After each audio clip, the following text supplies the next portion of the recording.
સુરેન્દ્રનગર જિલ્લા પોલીસ અધિક્ષક પ્રેમસુખ ડેલુના માર્ગદર્શન હેઠળ એલસીબી ટીમે મળેલી ચોક્કસ બાતમીના આધારે કાર્યવાહી કરી હતી. ભાવનગર જિલ્લાના ગારિયાધારના સુખનાથ પ્લોટ કબેટેકરી ખાતે રહેતા રાહુલભાઈ દીપકભાઈ પરમારની ધરપકડ કરી છે. આરોપી પાસેથી ચોરીના ₹33,000 રોકડા, ₹20,000નો મોબાઈલ ફોન અને ₹2,00,000ની ફોર વ્હીલ મળી કુલ ₹2,53,000નો મુદ્દામાલ કબજે કર્યો છે. આ મામલે લીંબડી પોલીસ સ્ટેશનમાં નોંધાયેલા ગુન્હાનો સફળતાપૂર્વક ભેદ ઉકેલીને આરોપીની કાયદેસરની કાર્યવાહી માટે લીંબડી પોલીસને સોંપ્યો છે. આ સમગ્ર કામગીરી LCB PI BH Singarkhiya, PSI RJ Gohil, parole furlough સ્કોડના પીએસઆઈ એને રાયમા તેમજ એલસીબીની ટીમે સફળતાપૂર્વક પાર પાડી છે.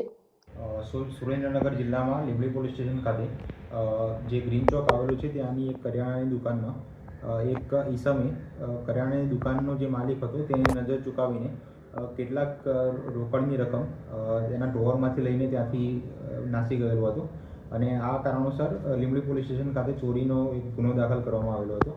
આ બાબતની જાણકારી એલસીબી ટીમને થતાં એલસીબીએ ત્યાંના સીસીટીવી ફૂટેજ અને આસપાસના સીસીટીવી ફૂટેજમાંથી જે ઈસમ આ રોકડ રકમ લઈને નીકળેલો હતો તેનો ચહેરો અને જે ફોર વ્હીલર ગાડી હતી તે અંગે જાણકારી મેળવેલી હતી અને ત્યારબાદ એલસીબી ટીમના એક પોલીસ કોન્સ્ટેબલ કુરાણસિંહ ઝાલાને એવી બાતમી મળેલી હતી કે આ ઈસમ જે છે એ લીંબડી અંકેવાડિયા રોડ ઉપર મોજદલ કેનાલ ઉપર આવેલો છે.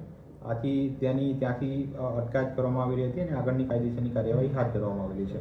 આ ગુનામાં કુલ ₹33,000 રોકડ, એક મોબાઈલ ફોન જેની કિંમત ₹20,000 છે અને ફોર વ્હીલર ગાડી જેની કિંમત ₹2,00,000 છે. આમ કુલ ₹3,53,000નો મુદ્દામાલ જપ્ત કરવામાં આવેલો છે. જીડીસી ન્યૂઝ સાથે દિનેશ ગામવા સાથે વલ્લભ રાઠોડ, લીંબડી.